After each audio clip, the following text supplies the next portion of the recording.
Hi అండి. ఈ కథ నచ్చితే లైక్ చేసి సబ్స్క్రైబ్ చేసుకోవడం మర్చిపోద్దు. నీ గురించి నాకు అంతా తెలుసు బావా. సరే ఇంటికి వెళ్దామా?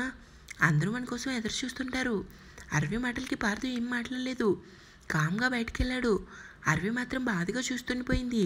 నడుస్తున్నాడు కానీ అతనికి అరవి మాటలు చెవుల్లో మారుమోగుతూనే ఉన్నాయి. తన విషయంలో అంత నరకం చూపించిన ఆమె అంత మంచిగా మాట్లాడి ఒక కన్నబిడ్డకి తల్లి ఎలా మంచి మాటలు చెప్తుందో అలా మందలిస్తుంటే అరవి కూడా అలానే కనిపించింది. అతనికి కామ్గా బయటకు వచ్చి కారు ఎక్కాడు. స్టీరింగ్పై తలపెట్టి అలా కళ్ళు మూసుకున్నాడు. ఒక్కసారిగా అతని లైఫ్ అంతా తన కళ్ళ ముందు కనిపించేసరికి తెలియకుండానే అతని కంట్లో సన్నం తడి. ప్రాణంగా చూసుకునే తండ్రి, తప్పు చేస్తే మందలించే అన్నయ్య, ఎక్కడ తన మాటలకి బాధపడతానని ప్రేమగా భోజనం తినిపించే అన్నయ్యలోనే అమ్మ ప్రేమను చూడటం, అన్నయ్య కారణంగా తన తండ్రి మారటం. కానీ అరవి వచ్చాక తన జీవితం ఎలా మారిందో తలుచుకున్నాడు. అరవి కోపంతో తనని చెంపదెబ్బ కొట్టేసరికి తన అహం దెబ్బతినటం, తన జీవితం ఎలా నాశనం చేయాలని కంకణం కట్టుకోవటం, ఆమె జోలికి వెళ్ళగానే రాణ తనతో తలపడటం, ఇవన్నీ ఒక్కొక్కటిగా గుర్తు చేసుకోగానే నీకోసం నేను లేనా అన్నట్టు ప్రియాంక రూపం తన కనురెప్పల చాటున కనిపించేసరికి పార్థు హృదయం అంతా భారంగా మారింది. కావాలనే ఆమెను దూరం పెట్టడం, కొట్టడం, మాటలతో బాధ పెట్టడం, ఇవన్నీ తలుచుకుని తనలో తానే బాధపడ్డాడు. రాణా క్యాబిన్కి వచ్చిన అరవి ముభావంగా ఉండటం చూసి ఏమైంది? ఇంటికి వెళ్తున్నాను. ఇంటికి వెళ్ళేంత వరకు ఇలానే మొహం పెట్టుకుని ఉంటావా? లేదు, అంతా చూశాను. నువ్వు కరెక్ట్గానే మాట్లాడావు. ప్లీజ్ అరవి, నువ్వు అలా డల్గా ఉండకు. చెప్పింది అర్థం చేసుకోవడానికి ప్రయత్నించు. నీ మాట నేను ఎందుకు కాదంటాను? నీ ఆలోచన విధానం చాలా దూరం ఆలోచించే ఒక నిర్ణయానికి వస్తుంది. నీ మీద నమ్మకం ఉంది, సైతానికే వచ్చే అని అరవి అనగానే కూర్చున్న వాడల్లా పైకి లేచి అరవింద్ దగ్గర తీసుకొని, ప్రియాంక విషయంలో నువ్వు గిల్టీగా ఫీల్ అవ్వటం మానే. నీ మీద కోపం ఉంటుంది, అప్పుడు టైం అలాంటిది, కానీ ఇకపై అలా ఏముండదు. మహివాడు నిజంగా మారతాడా? మారాడు. ఆ విషయం నీకు ఇంకా అర్థం కావటం లేదు. నీకోసం కారులో వెయిట్ చేస్తూ ఉంటాడు, వెళ్ళు. ఇంకా ఎందుకు అలా ఉన్నావు? ఏం లేదు అంటూ రానాని హక్ చేసుకుని బయటకు వచ్చి కారు ఎక్కింది అరవి. పార్థు కార్ స్టీరింగ్పై పడుకుని ఉండటం చూసి బావా బావా అరవి మాటలకి లోకంలోకి వచ్చి ఆమెతో ఏం మాట్లాడకుండా కామ్గా కార్ స్టార్ట్ చేశాడు. ఇద్దరి మధ్యన మౌనం. ఏంటి బావా అలా ఉన్నావు? ఏం లేదు. ఏం లేకుండానే నీ ముఖం ఎందుకు అలా ఉంది? గతం అలాంటిది అంటూ కార్ స్పీడ్ పెంచాడు. నీ జీవితంలోకి అరవి అనే పేరు ముఖం కనిపించకుండా ఉండుంటే ఈరోజు ఈ పరిస్థితికి ఇలా ఉండేది కాదు కదా. చెప్పు బావా, నువ్వు చెప్పింది నిజమే అని పార్దు అనగానే అరవి విరక్తిగా నవ్వుకుంది. అరవి రూమ్కి వచ్చి డైరీ చదివిన ప్రియాంక కంట్లో కన్నీరు ఎంతకీ ఆగటం లేదు. క్షమించు ప్రియాంక, నీ విషయంలో చిన్న తప్పు కాదు. క్షమించడానికి తప్పు చేశాను. నా వల్లే నీకు అభాషణ అయిందన్న విషయం తెలియగానే నిజంగా చాలా బాధపడ్డాను. కానీ అంతలోనే కోపం ఎందుకో తెలుసా? పెళ్లి మండపంలో నువ్వు రానాతో కలిసి రావటం అది నాకు నచ్చలే.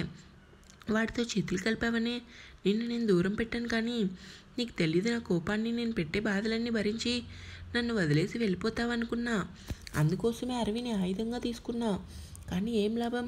నాకు తెలియకుండానే కోపంలో ప్రేమించానని ఒకటేంటి, చెప్పుకుంటూ పోతే చాలా ఉన్నాయి. ఏం చేయనే, మూర్ఖంగా పెంచింది నన్ను రేఖ అమ్మ. మనిషిగా పెంచితే ఈరోజు అందరి ముందు నేను విలన్గా ఉండేవాడిని కాదేమో. కానీ ఏం చేస్తాం, చేసుకున్నాక అనుభవించాలి కదా. అనుభవిస్తున్నాను. నా వల్లే నీకు పిల్లలు పుట్టరన్న సంగతి తెలియగానే నిజంగా నన్ను నేను కోల్పోయాను. నాలాంటి వాడు భూమి మీద ఉండటం కరెక్ట్ కాదని అనిపించింది. కానీ బ్రతకాలి. ఎందుకో తెలుసా? నేను నిన్ను ఎంత బాధ పెట్టానో, ఎంత నరకం చూపించానో, అంతకు మించి ఎక్కువ నువ్వు నాకు బాధ ఏంటో చూపించాలి. ఇవన్నీ నీకు నేను చెప్పాలని అనుకున్నాను, కానీ ధైర్యం చాలటం లేదు. అంతలోనే నీకు నేను కరెక్ట్ కాదన్న ఉద్దేశంతో నీకు అన్ని విధాలుగా దూరంగా ఉన్నాను. ఇదే బాగుంది ఒంటరి జీవితం. ఒంటరి జీవితం ఎలా ఉంటుందంటే, ఒక్కోసారి నాకు ఊపిరాడడం లేదు, ఎందుకు నా చేతులారా అన్నీ చేశాను అని. కానీ ఒకటి, నువ్వు మాత్రం అందరిలా కాదు, చాలా మంచి అమ్మాయివి. ఎన్ని బాధలు పెట్టినా ఉదయం అరవితో గొడవపడినప్పుడు ఎక్కడైతే తనకి నేను బొట్టు పెడతానని నువ్వు అరవిని కోపంగా చుట్టం, ఏడవటం అన్నీ నేను గమనించాను. నాకు తెలియక ఒకటి అడుగుతాను, ఎందుకే నేనంటే అంత ఇష్టం నీకు? ప్రేమంటే ఇలానే ఉంటుందా? ఏది ఏమైనా నీకు చెప్పేది ఒక్కటే, I'm sorry Priya and I love you. నీకు ఎప్పటికీ చెప్పుకోలేని మాటలు, బాధలు అన్నీ ఇందులోనే పొందుపరుచుకున్నాను. నీ భర్త రాక్షసుడే.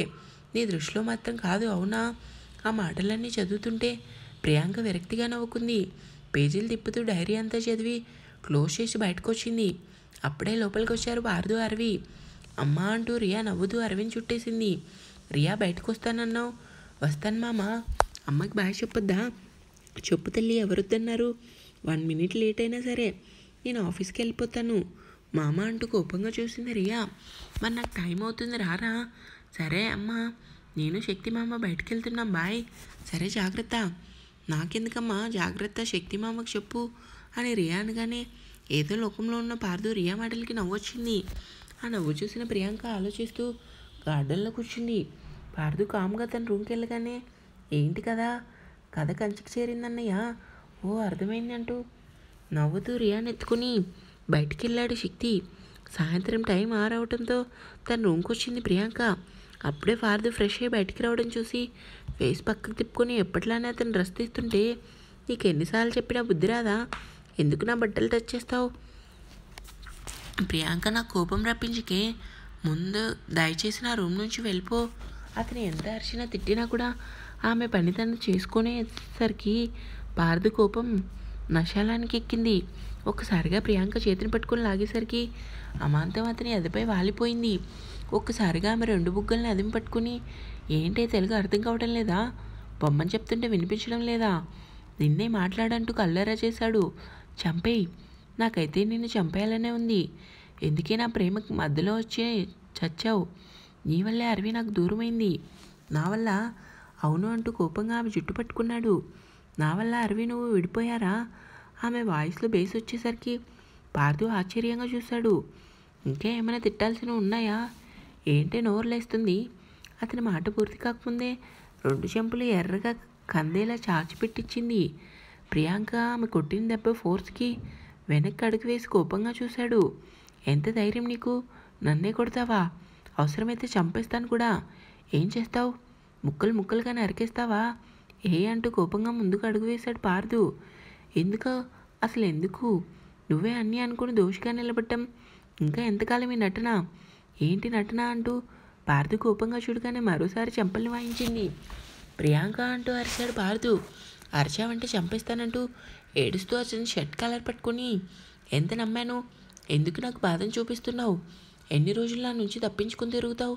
ఆమె కంట్లో తడి బాధ చూస్తుంటే ఎక్కడ ఆమెకి సరెండర్ అయిపోతానన్న భయంతో ఫేస్ పక్కకు తిప్పుకున్నాడు. పార్దు 2 బుగ్గల్ని గట్టిగా అదింపట్టుకుని, మాట్లాడుతున్నాను కదా, మాట్లాడు. ఇంకా ఎంతకాలం మన బంధం ఇంతేనా? నాకు విడాకులు కావాలి.